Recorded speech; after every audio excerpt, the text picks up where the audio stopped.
Okay. Hello folks, welcome back for this week's update, and it's the 3-month reef update. Yep, it's been 3 months from the start. We kicked the tank off on the 1st of January this year, 2019, and so it's that first 3 months of any reef tank you start up that's the difficult stage, where you get everything set up and everything running, you put everything on it that you're going to be running on the tank, and see how it goes really. And you need to get that first 3 months out of the way and get everything starting to mature properly. All the bacteria starts to populate nicely. You start to get your nutrients and all your reef and your water parameters start to stabilise, because the first 3 months they can be all over the place, especially out of cycling. You've got high nitrate, you need to bring that down and get on top of it. And yeah, so you need to get all your maintenance routines in place as well, how you're going to run the tank, you know, what percentage water changes you're going to be doing. So we're at a good point now where the tank's been running, you know, that period of time where I've seen, you know, how our nutrients are settling in and how they're being maintained, what levels we're at, because it's all in the numbers. You know, you've got to keep your water parameters extremely stable. In a nano tank like this, with a small volume of water, you know, things can change very quickly. So where we are with it is that our nutrient level, nitrate and phosphate, with our water change schedule that we've been doing sort of 10-15%, sometimes 30% water changes, and yeah, our nitrates are really being sort of kept to a minimum. We're currently at 2.5 ppm. But sometimes it drops down to zero. We're bouncing off of zero really, which is good. Like I say, currently we're at 2.5 ppm. But I think I've got a lot. I think it's 1.5 kilograms of Biohome Ultimate in the rear sump.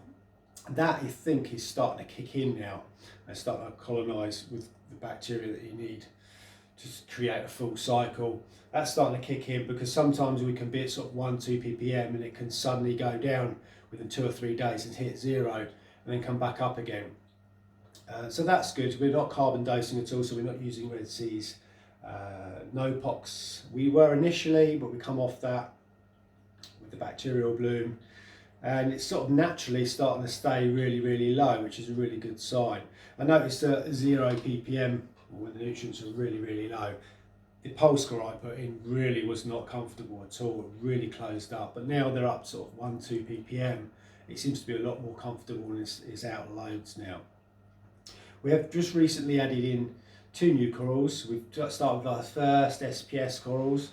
We've just put a couple of what I call easy to keep SPS corals that I know that aren't too challenging in, and we're starting to get a little bit of coralline algae starting to spot up on the back wall and on the pumps and stuff. So yeah, and I'm sure it's starting to pepper, you know, that peppering you get of coralline starting throughout the rock network, which is the reason probably why my calcium and alkalinity, which I'm going to move on to next, are starting to drop. I'm starting to see alk dropping off. So we have started to dose with Reef Foundation A and B on the calcium and alkalinity. The numbers are, parameters wise, you have to pick a number and stick with it. With this tank, I'm going to be sticking with, I'm going to try and run the alkalinity at 9, calcium between 450 and 500, and magnesium sort of 1350, 1450 mark. The current readings are at alkalinity 9, calcium 475, magnesium is at 1450. Magnesium hasn't dropped off at all really, but that's probably because of the water change we're doing is probably keeping that up. That will drop at some point. We'll have to start dosing that. But our alkalinity and our calcium have started to drop, so we're having to start manually dosing just by hand every day, just a little bit of fine tuning it to keep it around the 9 and the 450, 475 on the calcium. I'll go into detailed dosing in a later video, but yeah, we have started to dose only small amounts, sort of like 6 mil of the alk and 2 mil of the calcium, so every day or every other day, just to keep these numbers really sort of stable. Which is really important with any reef tank, is keeping the reef parameters, the water parameters, rock steady. What I'll do is I'll get the camera off the tripod, as I always do. I did intend to get this video under 10 minutes, but that's not enough because we're already nearly 6 minutes in. And but yeah, all my future videos, I'm going to do these short, sharp videos on specific subjects. We've got loads coming up. I've got loads planned. I'm going to be doing a few shop tours and stuff. Yeah, so I'll get the camera off the tripod, give you a little show around, see how things are going with these 2 new frags. So bear with me 2 secs.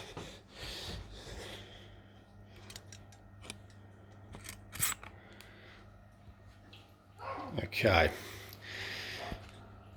you have to excuse the camera focus, because I'm still getting used to the settings on this new Galaxy S10,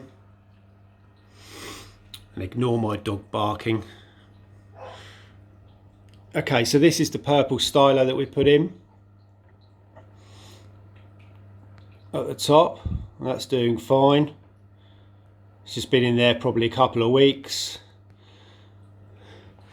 and I'm sure there's a couple of, well, this tip at the back, zoom in on it there, I'm sure that's starting to split and erupt a new head into 2, sort of split into 2, if you know what I mean. So that's doing fine. And we also put in a barley slimer. Although it's an acro, it's probably one of the easier ones to keep and does grow quickly. I've had good experience with these before. It's just a tiny little frag, so it's got to have time to sort of settle in and heal up properly and start to cover the frag plug. But once it does that, it should start branching out different shoots. We've also added some, if I can focus properly, GSP. Let's go around the other side. Green star polyps. Focusing properly. That's just starting to settle in. Annoyingly, when I got this, it's only quite a small frag anyway, but my son wanted a piece of it, so I had to frag it. Let him have some. So it's going to take a while to resettle probably and start growing. But that should look really good once it starts growing all over the back wall, which is the intention. Keep it off the main scape and have some nice movement in the background. And the pulse coral is doing great now. The nutrients are up a little bit. So first couple of weeks it was really shriveled in. My son's got a frag of it in his tank. It's doing really well because his tank runs a little bit more nutrients, a little bit higher nitrate and phosphate. But since I've had my nutrients up a little bit, it's really settling in lovely now. So that's the plan. We're going to have some nice movement in the front here in the centre with the pulse coral, loads of movement at the back of the tank with the GSP, and all our SPS populating the whole of the rockwork in the centre and branching up. The 2 clowns are doing fine. They are, annoyingly, every time you video they're separate, but they're always usually together. Sort of 99% of the time they're always together. This is the female. They are acting very weird, but that's what clownfish do. This is their little layer down in here, and I'm sure that's where they'll start laying the eggs once they start breeding. But now they've definitely grown in size. Really good health. Our Kupang damsel, or Azure damsel, is doing fine. He is a little bit of an arsehole. He does dominate this whole rock work. He has a go at the shrimp sometimes if he doesn't like him wherever he is. The shrimp's doing fine, sheds its skin loads every 2 or 3 weeks. Getting bigger. The rest of the clean-up crew all good. Hermit crab being weird. And there's a conch in here as well at the back there, as you can see. Just keeps the sand bed nice and clean. Having said that, my diatoms have completely disappeared now. I'm not getting any diatoms, which is good. There's not a great deal for it to eat. I suppose it just eats off any leftover pellets, spectrum pellets that I've put in and whatnot. So we are going to add some more SPS corals.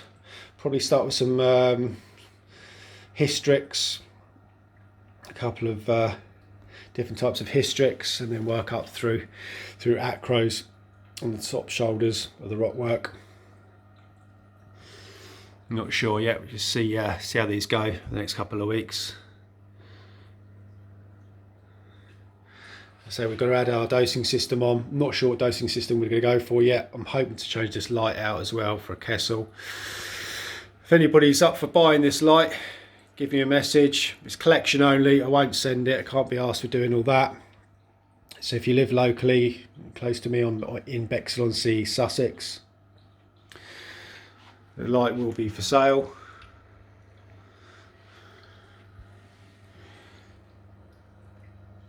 But yeah, it's all going good. So we're just still fine-tuning our flow as well. I'm not sure if we're going to need to add another wave machine. Not because this one is not doing enough. It's probably just to get so I can get some more angles of flow. Not overly important just yet. Before we, once we get more SPS in there, obviously we're going to have to get the flow just right. But at the moment it's okay.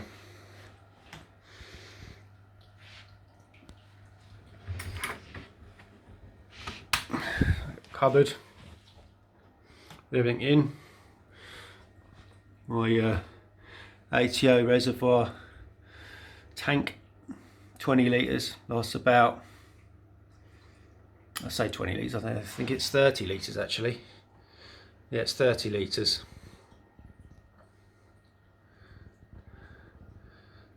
Lasts about a month or so. All dosing stuff ready to go. So we're going to rearrange this cupboard, I think.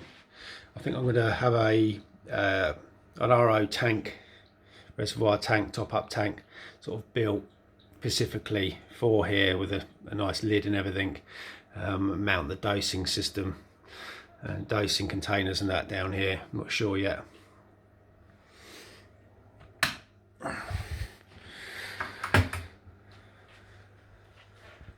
Yeah, it's all going good. 3 months in. Say every tank's different. And this one's settling in quite nicely. Please check my my son's channel out on YouTube. It's Corey Willard, and subscribe. He does similar updates to me on his Fluval Evo 13.5.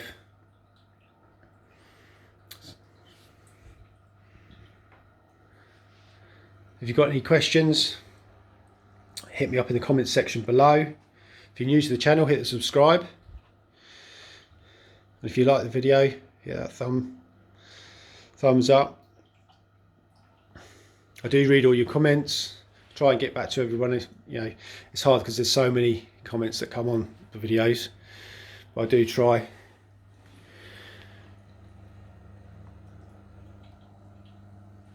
I'm going to be doing some videos on maintenance, on how we and what we're doing on daily, weekly thing. We're obviously going to go into detail with dosing when we get a bit more into that. So until next time, thanks for watching, and I'll catch you in the next one.